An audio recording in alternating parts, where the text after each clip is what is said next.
والقرآن الحكيم إنك لمن المرسلين على صراط مستقيم.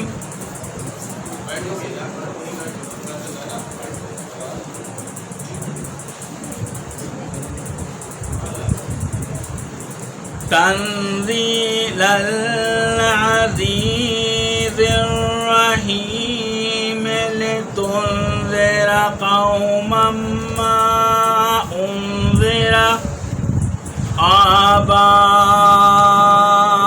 آباؤهم فهم غافلون.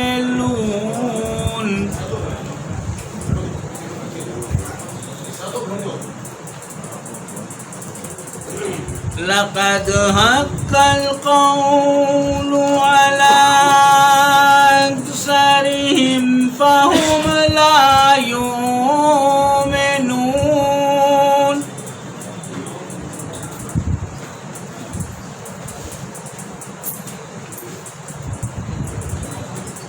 إنا جعلنا في أعناقهم أغلالا فهي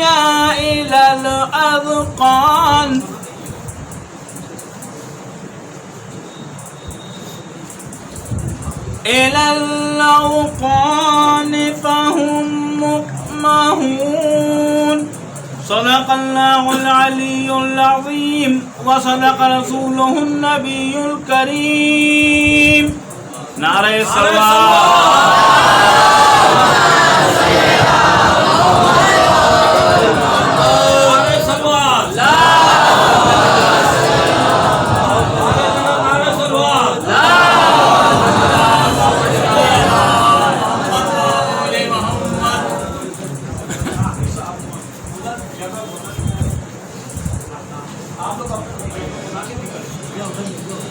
سماعت فرمائے مسئلہ کہ کروڑوں لوگوں میں وہ خوش نصیب ہوتا ہے، کروڑوں لوگوں میں وہ خوش نصیب ہوتا ہے، در حسین سے جو بھی قریب ہوتا ہے، در حسین سے جو بھی قریب ہوتا ہے، اور جسے بلاتے ہیں شبیر سوئے کرب و بلا، جسے بلاتے ہیں شبیر سوئے کرب و بلا، حقیقتاً وہ غلام حبیب ہوتا ہے، حقیقتاً وہ غلام حبیب ہوتا ہے. اور آخری شعر کہ جسے بھی ملتی نہیں دولت عزاداری، جسے بھی ملتی نہیں دولت عزاداری، وہ بادشاہ بھی ہو کر غریب ہوتا ہے، وہ بادشاہ بھی ہو کر غریب ہوتا ہے. اسی کے ساتھ میں گزارش کرتا ہوں علی جناب مولانا رضا عباس صاحب سے کہ وہ آئیں اور مجلس کو خطاب کریں. نعرہ صلوات.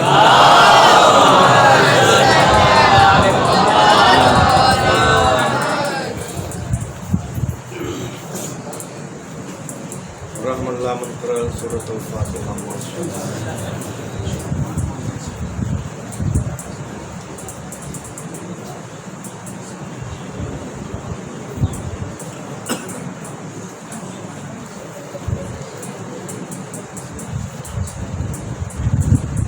اعوذ باللہ من الشیطان اللعین الرجیم. بسم اللہ الرحمن الرحیم.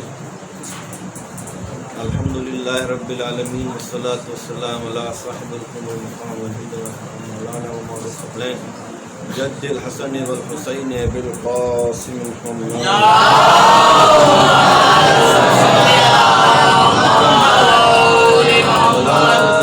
اعدائهم اجمعین یومنا هذا قیام یوم الدین. بسم اللہ الرحمن الرحیم. قال اللہ سبحانہ تبارک و تعالی فی کتاب المجید الرحمن الرحیم. اللہ السلام صلوات بھیج دے محمد و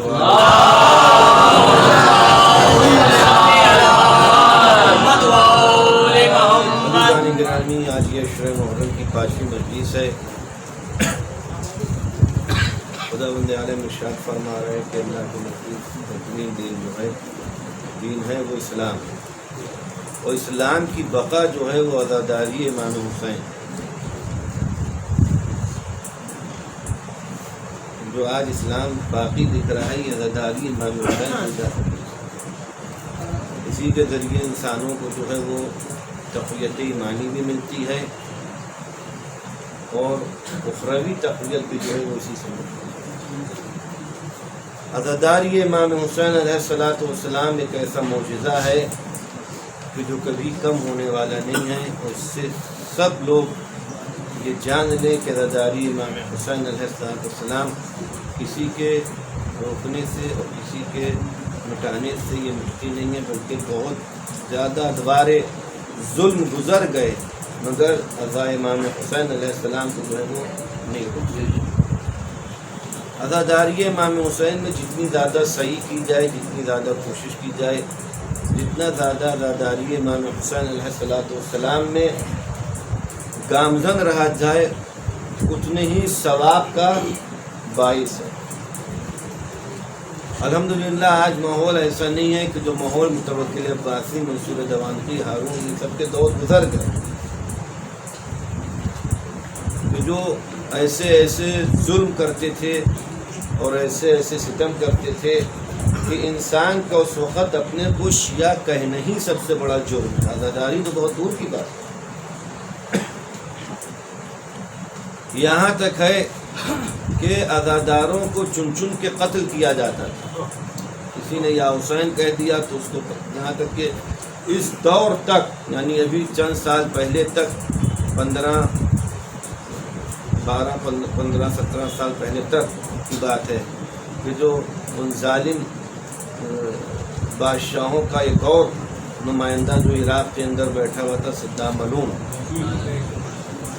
وہ بھی انہی کا نمائندہ تھا۔ ایک کے بعد ایک کڑی جو ہے وہ چلتی چلی آئی، اور یہ قیامت تک یہ رہے گا، یاد رکھیے قیامت تک یہ سلسلہ جاری رہے گا، کیونکہ جب تک شیطان رہے گا اس وقت تک شیطان کے نمائندے آتے رہیں گے۔ جس طرح سے پروردگار ہادیوں میں کبھی کمی نہیں کرتا، ہادی بھیجتا رہے گا یہاں تک کہ امام قائم الی یوم القیامہ تک جو ہے وہ ظہور کبھی بھی فرمائیں گے ضرور، اور اسی کے اوپر ہم لوگوں کا ایمان ہے، یہی ہم لوگوں کا عقیدہ ہے کہ امام مہدی علیہ السلام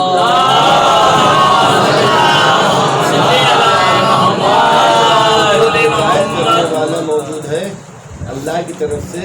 تو شیطان نے بھی یہ انتظام کر کے رکھا ہے کہ اپنا جو ہے وہ نمائندہ جو ہے وہ زمین پہ بھیجتا رہتا ہے، اور وہ جو ہے وہ شیطانی کاموں کو جو انجام دیتے رہتے ہیں۔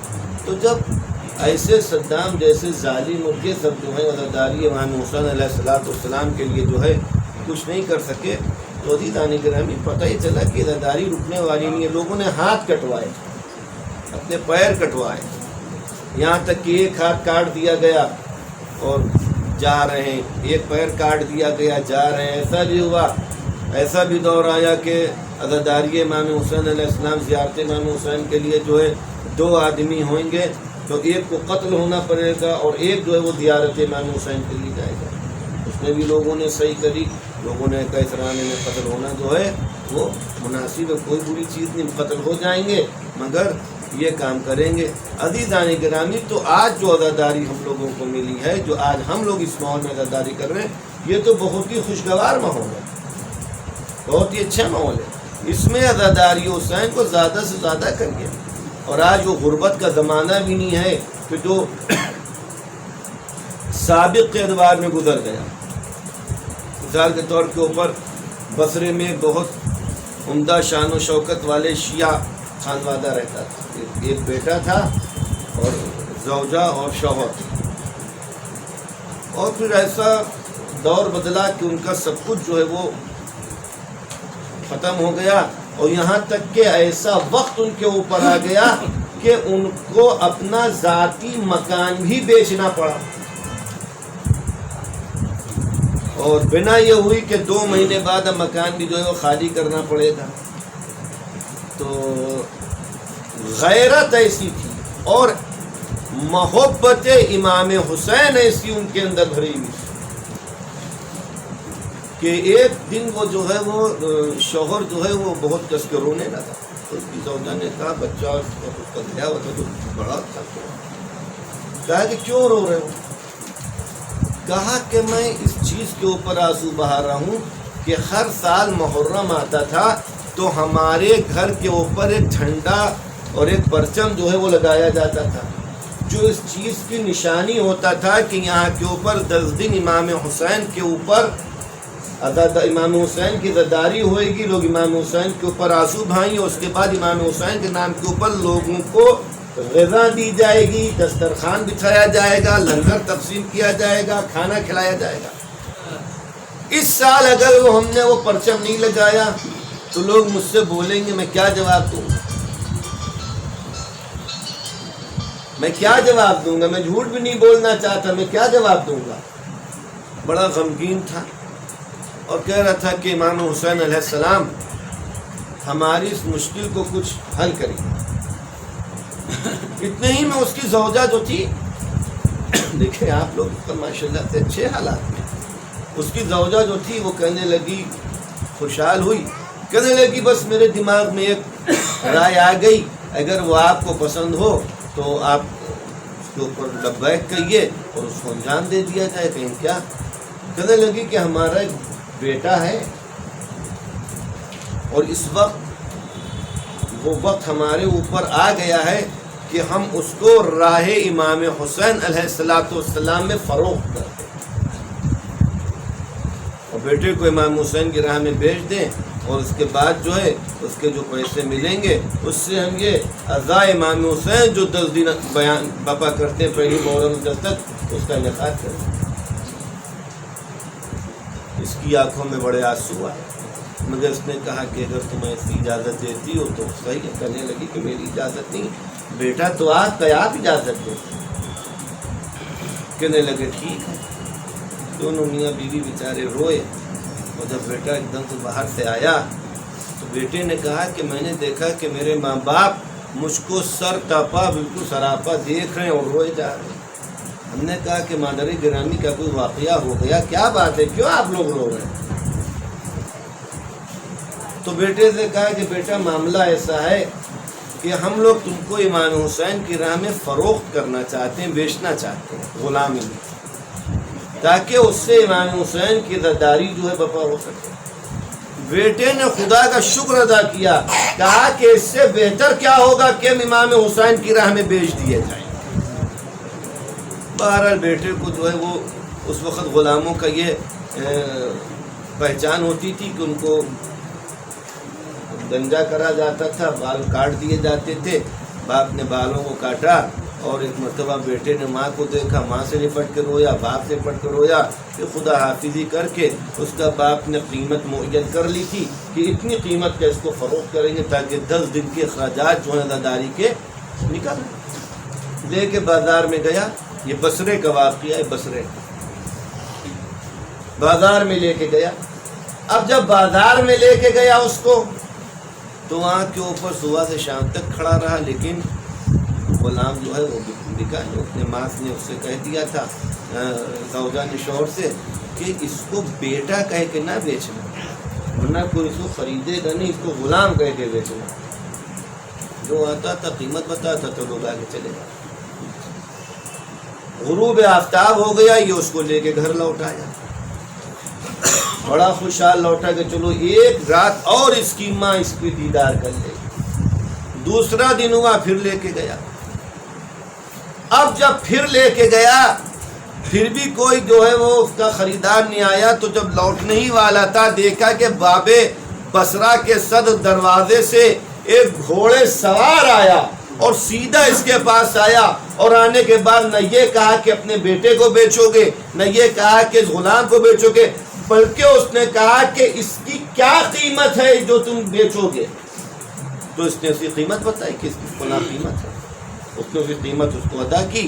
اس کے بعد اس نے اس سے پوچھا کہ کچھ اور بھی اس کی قیمت ادھر چاہیے؟ یہ کہنے لگا کہ میں سمجھا کہ مذاق کر رہا، میں نے کہا نہیں، بس اتنے ہی ہے قیمت۔ کہیں گے اس کے باوجود انہوں نے جیب سے کچھ اور رقم نکالی، انہوں شرفیوں کے علاوہ جو دی تھی وہ بھی اس کو ہدیہ کی، کہا کہ یہ لو۔ اور بیٹا باپ سے گلے ملا اور وہاں سے دونوں رخصت ہو گئے۔ باپ روتا ہوا گھر آیا، اپنے زوجہ سے کہا کہ اس کو امام حسین نے فروخت کر دیا تھا۔ امام حسین کی اہمیت سمجھ گیا، لوگوں نے اپنی اولادوں کو بیچا ہے امام حسین، کہا کہ میں نے فروخت کر دیا اس کو۔ اب ادھر وال بیٹا جو ہے وہ باب بغداد سے لے کے باب بصرے سے لے کے چلا. ابھی تھوڑی دور چلا تھا کہ بیٹا جو ہے اپنے باپ و ماں کی فراق میں چاہتا تھا کہ روئیں. اس کا آواز جو تھی گلے کی جو ہے وہ پھنس رہی تھی، چاہتا تھا کہ روئیں، گلوگیر ہو رہا تھا. اتنے ہی میں ایک مرتبہ گھوڑے سوار نے پیچھے مڑ کے دیکھا اور کہا کہ کیوں رو رہے ہو، کیوں رو رہے ہو، کیا بات ہو گئی ہے؟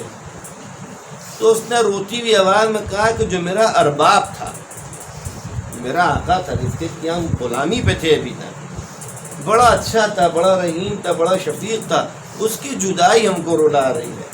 تو اس گھوڑے سوار نے ارشاد فرمایا یہ کیوں کہتے ہو کہ وہ تمہارا باپ تھا، بلکہ یہ کہو کہ تم اپنے باپ اور ماں کی جدائی میں رو رہے ہو. اس نے کہا کہ ہاں وہ میرا باپ تھا، اب میں اس کی جدائی میں رو رہا ہوں. اس نے اپنا واقعہ بیان کیا. اس نے کہا کہ نہیں تم اپنے گھر واپس جاؤ. یہ کہنے لگا نہیں میں گھر واپس نہیں جاؤں گا، میرے باپ یہ سمجھیں گے کہ ہم جو ہے غلامی سے فرار کر کے آ جائے، بھاگ کے آ جائے. کہا نہیں تمہیں جانا پڑے گا، جاؤ. اس نے کہا نہیں میں نہیں جاؤں گا، باپ کے ساتھ ہوں. کہا نہیں جاؤ. بہرحال ان گھوڑے سوار نے اصرار کیا اور جو ان کے اصرار کے اوپر جو ہے واپس وہ گھر آیا. گھر میں آنے کے بعد اس کی ماں نے جیسے دیکھا کہ بیٹا واپس آ گیا، باپ کو اطلاع کری. باپ نے کہا کہ بیٹا کیوں واپس آ گیا، کیا فرار اختیار کر لیا؟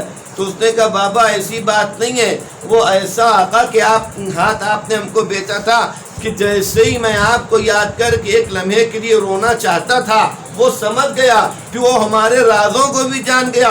یہاں تک کہ میرے بابا جیسے ہی میں نے اس سے کہا کہ میں نہیں جانا چاہتا ہوں، میرا باپ مجھ کو فراری کہے گا کہ بھاگ کے آیا، کس نے تم کو کہا تھا کہ چلے آؤ؟ تو اس نے کہا کہ گھوڑے سوار نے کہا بیٹا یاد رکھو جب بھی تمہارا باپ تم سے کہے کہ تم کیوں چلے آئے، کیا فرار کر کے آئے ہو، تو اس سے کہہ دینا نہیں فرار کر کے نہیں آئے ہیں، بلکہ ہم کو آقا حسین نے جو ہے وہ آزاد کر کے بھیجا ہے.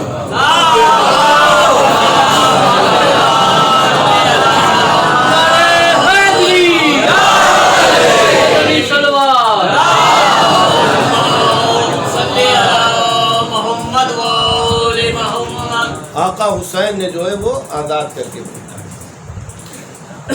عزیزان گرامی یہ عزاداری امام حسین علیہ السلام یہ جو اس سال ہندوستان کے قانون کے تحت منائی جا رہی ہے، 5 لوگوں میں جو مجلسیں ہو رہی ہیں اور لوگ آن لائن مجلس سن رہے ہیں، یقین جانیے کہ عزاداری امام حسین علیہ السلام کی مجلس چاہے 5 لوگوں میں ہو چاہے 1 میں ہونا ضروری ہے.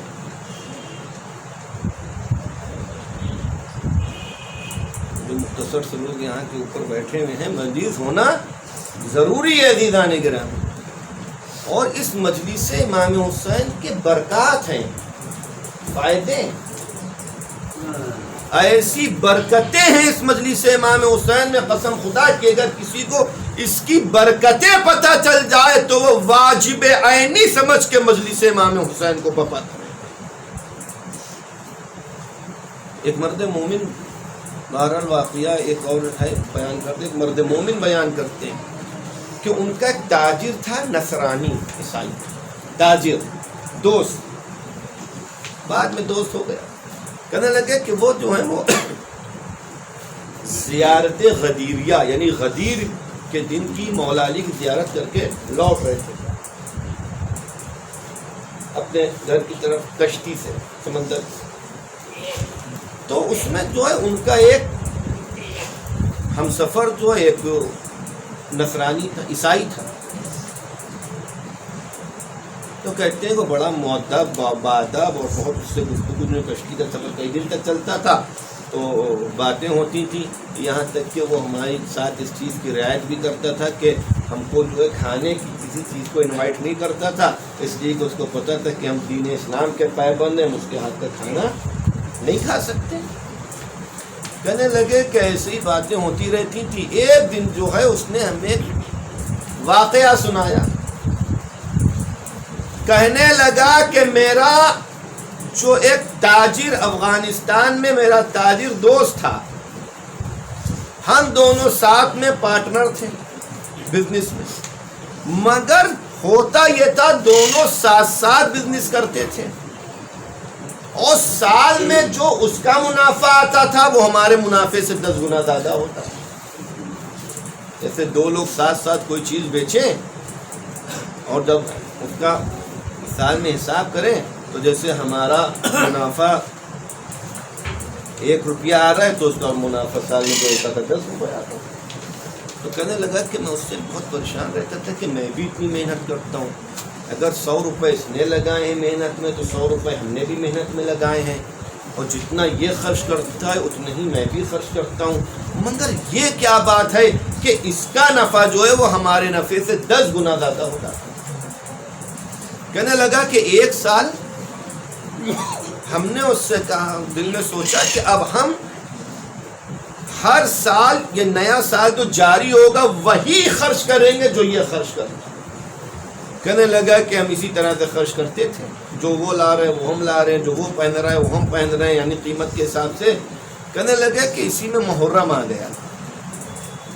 ایک دن ہم اس کے بیٹھے ہوئے تھے گھر میں، دیکھا کہ لوگ جمع ہوئے، کھانا پکایا گیا، لوگوں کو کھلایا گیا. میں نے اس سے پوچھا یہ کیا چیز ہے؟ تو نے کہا کہ یہ مراسم عزاداری امام حسین علیہ السلام ہے، ہمارے نبی جو تھے حضرت محمد مصطفیٰ صلی اللہ علیہ وسلم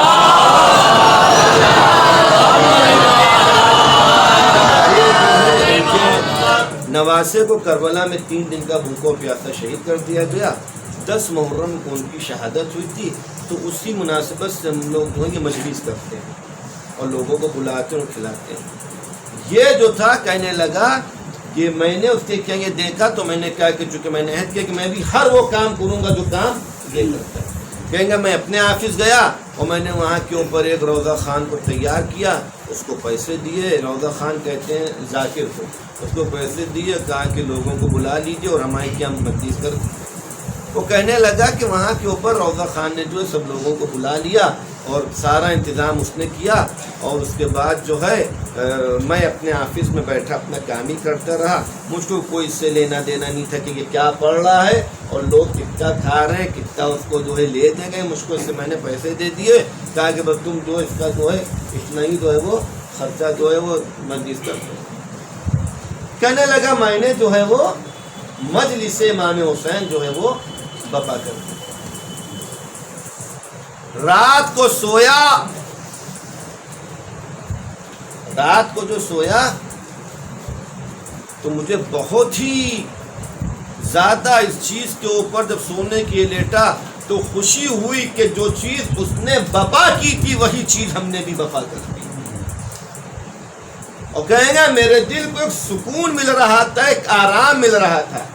یہاں تک کہ اسی طرح سے سال گزرا. اب جب سال کے اخراجات کو ہم نے جوڑا تو جو پیسے ہم نے امام حسین علیہ السلام کی عزاداری پر خرچ کیے تھے، کہنے لگا اس کے 10 گنا پیسے ہم کو بزنس میں اور فائدہ ہوا. تو میں نے کہا کہ مجھ کو پتا نہیں تھا کہ کس چیز کا فائدہ ہے اور کیوں ہم کو اس طرح فائدہ ہو گیا. کہیں گا میں نے اول سے آخر تک تمام اپنی چیزیں سوچی، میں نے کیا کیا، یہاں تک کہ مجھ کو وہ محرم بھی یاد آ گیا کہ محرم میں نے امام حسین تو مسلمانوں کے امام ہے، میں نے ان کی مجلس کی تھی. کہنے لگا بس کہ امام حسین کی مجلس کا کرم اور فیض تھا کہ جو ہم نے ان کی راہ میں خرچہ کیا تھا اس سے زیادہ ہم کو ملنے لگا. درود بھیج دے.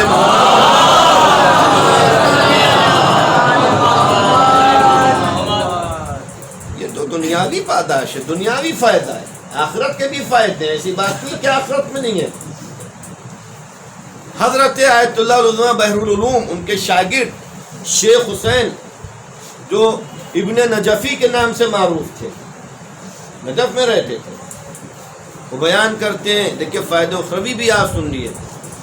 وہ جو ہے وہ کربلا عراق میں رہتے تھے، نجف اشرم میں، وادی السلام جو ہے قبرستان، اس میں جایا کرتے ہیں. یہاں اب تھوڑا سا لکھنؤ میں جو ہے اور ہندوستان میں جو یہ رواج ہو گئے قبرستانوں میں جانے کا، لوگ قبرستان سے خائف ہیں. وہی سب کی آرام گاہ ہے، وہیں سب کو جانے، وہیں سب کو رکھنا. اس سے خائف نہیں ہونا چاہیے. روایتوں میں ہے کہ جمعہ شب جمعہ اپنے مومنین کی قبروں کے اوپر جاؤ، ان کو سلام کرو، تمہارے سلاموں کا جواب دیتے ہیں۔ قبروں سے ڈرنا کس چیز کا؟ اسی قبر کے اندر ہم کو بھی ایک دن جانا ہے، آپ کو کوئی خوف نہیں ہے، کچھ نہیں ہے، آپ زندہ کل نہیں ہوئیں گے، وہیں جائیں گے۔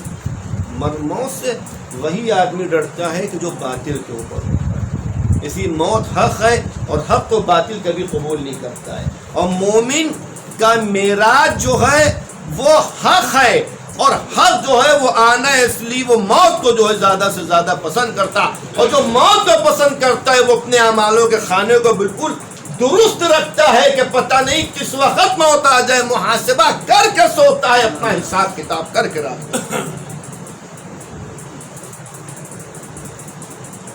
ہے، حساب کتاب کر۔ تو وہ قبرستان بقیع میں جو ہے وہ کیا نام ہے، قبرستان وادی السلام جو عراق میں ہے، جہاں مومنین کی ارواح جاتی ہیں، ارواح مومنین وہاں جاتی ہیں۔ ایک روایت میں ہے کہ 24,000 پیغمبران الہی کی وہاں قبریں ہیں، 24,000۔ جناب ہود و جناب صالح کی تو قبر کا گنبد ہی بنا ہوا، مقام امام زمان علیہ الصلوۃ والسلام وہاں ہے۔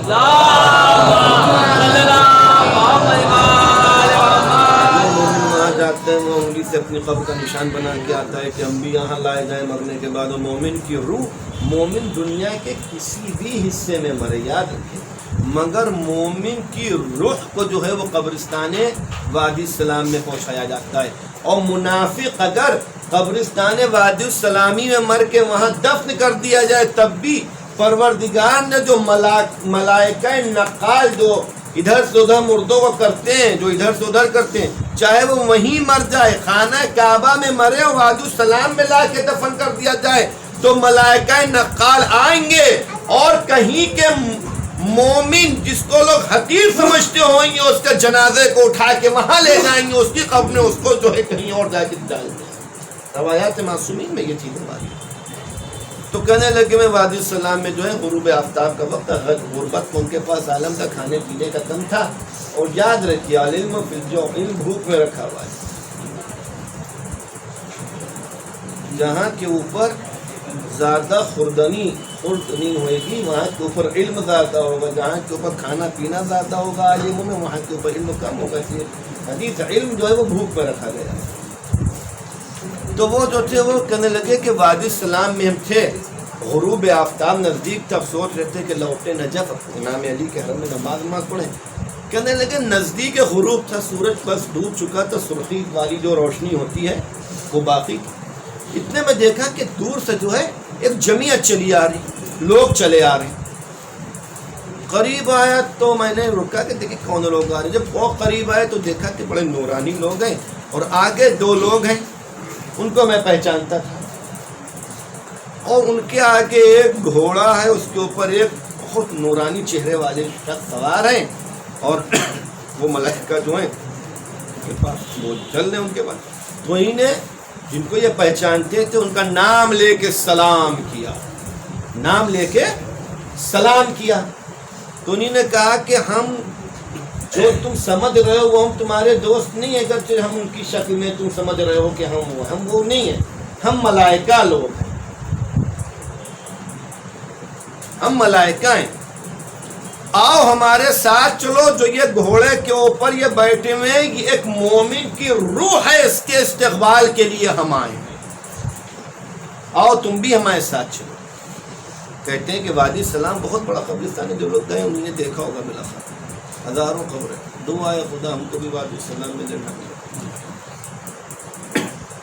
کہنے لگے وہاں کے اوپر جب اس کے ہمراہ ہوئے، کہیں گے بھی وادی السلام میں اس کے ہمراہ ہوئے، ابھی چشمے زدن میں کیا ہوا کہ ہم ایک ایسے مقام کے اوپر پہنچ گئے کہ وہاں کے اوپر باغ ہیں، نہریں بہ رہی ہیں، ہوائیں چل رہی ہیں، ایسے پھول لگے ہیں کہ جن کی خوشبو ہم نے دنیا میں سونگھی نہیں ہے۔ پھر اس کے بعد وہاں کے اوپر ان لوگوں نے جو ہے گھوڑے کو روکا، اور ایک نے فرشتے نے جو ہے لگام پکڑی اور دوسرے نے اس کو جو ہے وہ اتارا سوار کو، اور بہت بڑا تخت لگا ہوا ہے اور مسند بچھی اس کو وہاں بٹھالا۔ تو اس نے ان سے پوچھا جو مرنے والا تھا، جو روح تھی جس کو لے کے آئے تھے ملائکہ، اس نے ابن نجفی سے کہا کہ تمہیں پتہ ہے ہم کو یہ مقام و منزلت کیسے ملی ہے؟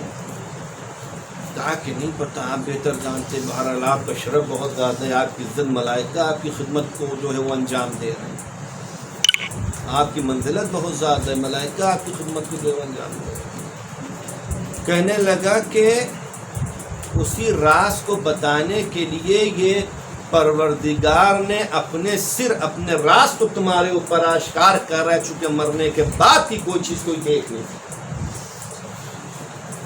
کہنے لگا کہ آپ مجھ سے کیا چاہتے ہیں؟ کہنے لگے کہ میں تمہارے پاس اس لیے صرف آیا ہوں کہ پروردگار میرا مرتبہ اور بلند کرنا چاہتا ہے، میرے اوپر اپنی نعمتوں کو اور تمام کرنا چاہتا ہے، تو تمہارے باپ کا میں 2 من گندم گیہوں کا قرض دار ہوں، تمہارا باپ میرے 2 من گیہوں کا طلبگار ہے، میں مر گیا تمہارا باپ بھی چلا گیا، اب چونکہ میں قرض دار ہوں وہ طلبگار ہے تو تم اس کے ولی ہو، اور دنیا جو ہے وہ آخرت کی کھیتی ہے، جو دنیا میں کرا جائے گا وہی وہاں ہوگا۔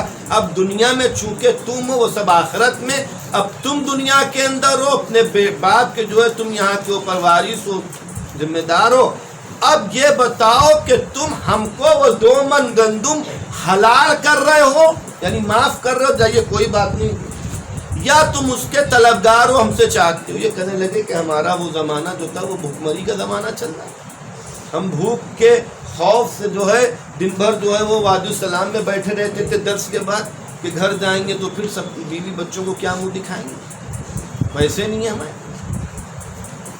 انہوں نے کہا کہ ہم کو تو فوراً پیسے چاہیے، وہ اپنا گندم چاہیے، ہم طلبگار ہیں، میرے باپ کی چیز ہم کو دے دیں۔ تو اتنے میں ایک ملک آگے بڑھا، کہنے لگا کہ اپنے دامن کو پھیلاؤ، کہیں گے میں نے ابا اتاری اور ایسے ابا کو پھیلایا، تو اس نے گندم ڈالنا شروع کر دیا۔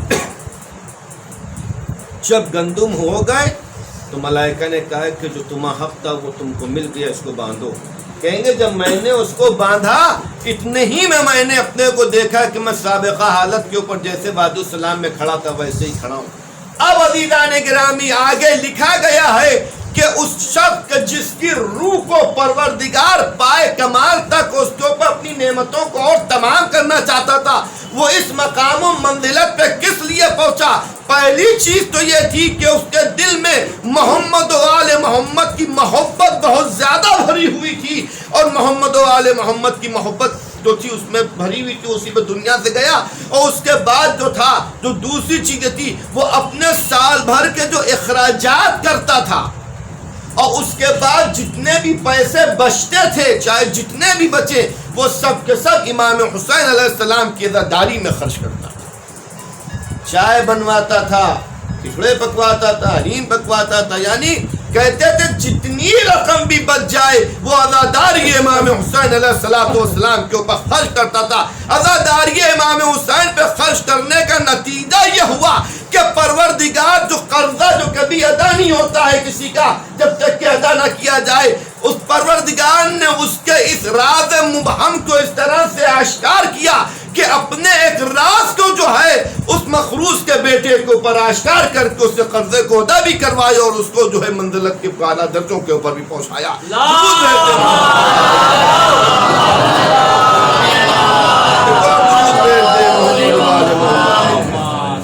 بس عزیزان گرامی، آگے کی گفتگو پھر ہم لوگوں کو بھی عزاداری امام حسین علیہ السلام کے اوپر گامزن رہنا چاہیے۔ کسی بھی طرح کا دریغ اور کسی بھی طرح کی کاہلی اور کسی بھی طرح کی جو ہے بے توجہی جو ہے عزاداری امام حسین سے نہیں کرنا چاہیے۔ میں نے ایک جگہ غالباً یہ پڑھا تھا مجلس میں، جب سال بھر کے اخراجات آپ کے زیادہ ہوں تو 1-2 مہینے پہلے سے جو فالتو کے اخراجات تھے ان کو روکا کریے امام حسین کی عزاداری میں۔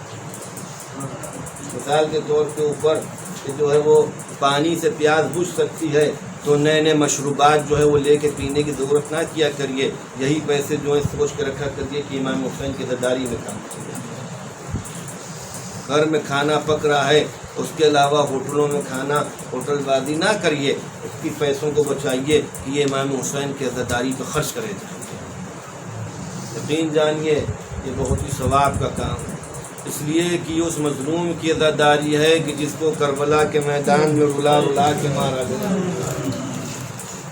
ہاں عزاداروں، آج 5 محرم ہے۔ آج ہم لوگ بی بی زینب سلام اللہ علیہا کو ان کے 2 بیٹوں اون و محمد کا پرسہ دینے کے لیے جمع ہوئے ہیں۔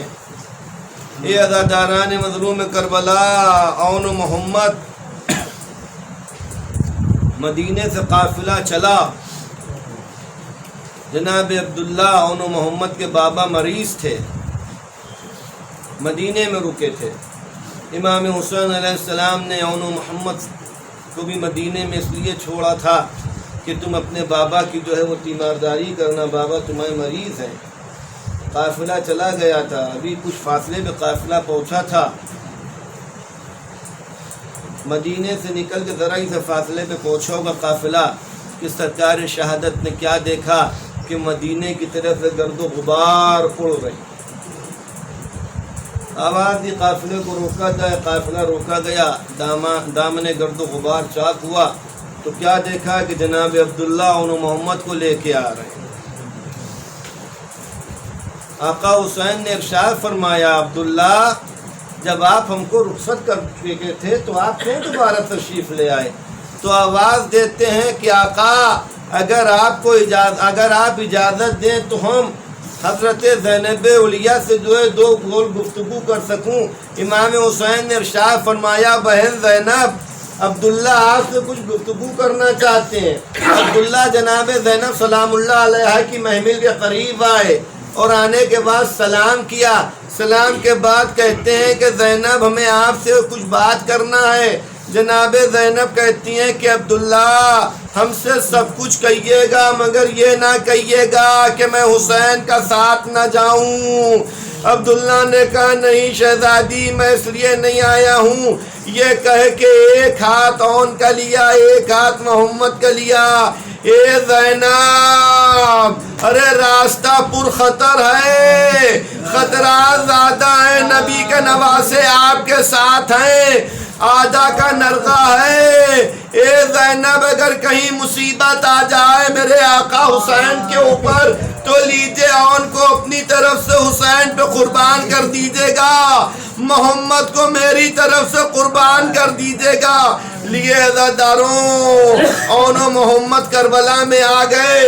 شب عاشور بی بی زینب بار بار اون و محمد سے یہ کہتی ہیں، اون و محمد دیکھو کہیں ایسا نہ ہو کل صبح میدان کارزار سجے، علی اکبر کا لاشا آ جائے تم زندہ رہو، علی اصغر شہید ہو جائیں تم زندہ رہو، قاسم شہید ہو جائیں تم زندہ رہو۔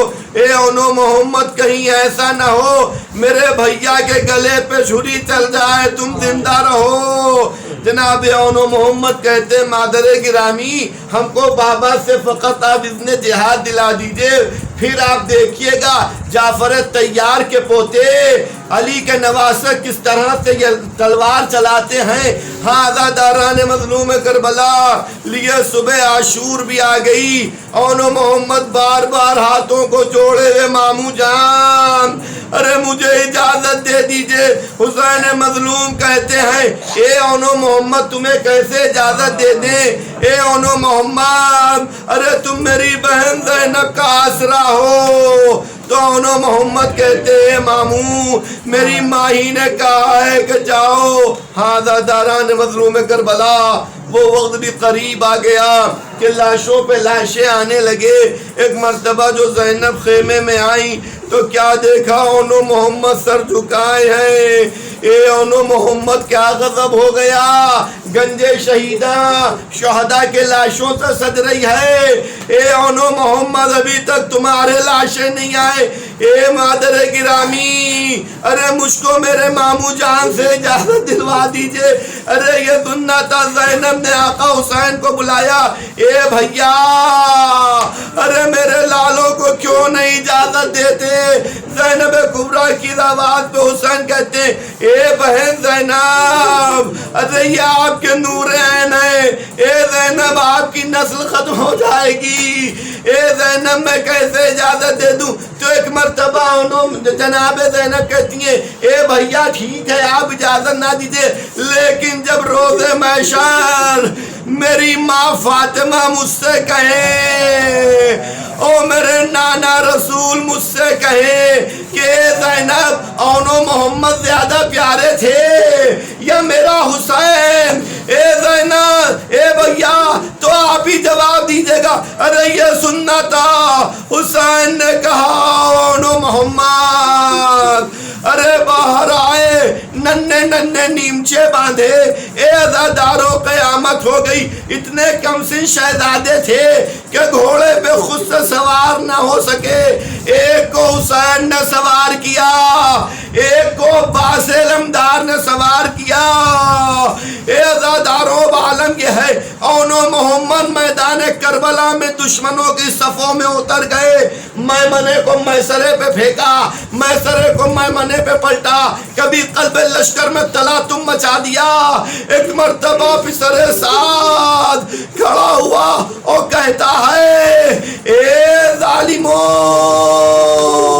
اے فوج والوں، ارے یہ کسی بنگے بقال کے یہاں سے نہیں آئے ہیں، ارے تمہیں پتا ہے یہ جعفر طیار کے پوتے ہیں، یہ علی کے نواسے ہیں، ان کو شجاعت کے ہنر، تلوار کے ہنر عباس جیسے غازی نے سکھائے، ارے یہ ایسے قتل نہ ہوں گے، ان کے درمیان فاصلہ ڈالو۔ ارے لیے فوجیں بیچ میں آئیں، بھائی سے بھائی جدا ہو گیا۔ محبت کا عالم یہ ہے کہ رکابوں پہ زور دے کے بھائی بھائی کو دیکھتا ہے اور دادے شجاعت دیتا ہے۔ عزاداروں اسی اسنا میں میدان کربلا میں آواز آئی اے ماموں مدد کو آئیے۔ ارے حسین و عباس دوڑے، ایک لاشوں کو حسین نے اٹھایا، ایک لاشوں کو عباس نے اٹھایا، خیمے میں لے کے آئے، گنج شہیدہ میں لاشوں کو سجایا۔ آواز دی بہن زینب آؤ، تمہارے نور عین آ گئے۔ زینب نہیں دکھتی۔ ارے خیمے میں جب گئے تو کیا دیکھا؟ زینب مصلی عبادت پہ بیٹھی ہوئی۔ اے پروردگار میری قربانیوں کو قبول فرما۔ ارے کسی نے شانے کو تھاما، اے بی بی چلیے اونو محمد آ گئے۔ اب جب زینب آئیں سب یہ سمجھے زینب آ کے اونو محمد کے لاشے پہ اپنے کو گرا دیں گی، مگر زینب نے لاشے پہ نہ گرایا، لاشوں کے درمیان جگہ کی، سجدہ خالق میں سر رکھ دیا۔ پروردگار تیرا لاکھ لاکھ شکر ہے، اے میرے معبود تو نے میرے ہدیوں کو قبول فرمایا۔ اے پروردگار میرا بھائی حسین بچ جائے۔ اللہ لعنت اللہ علی قوم الظالمین۔ سیعلم الذین ظلموا أی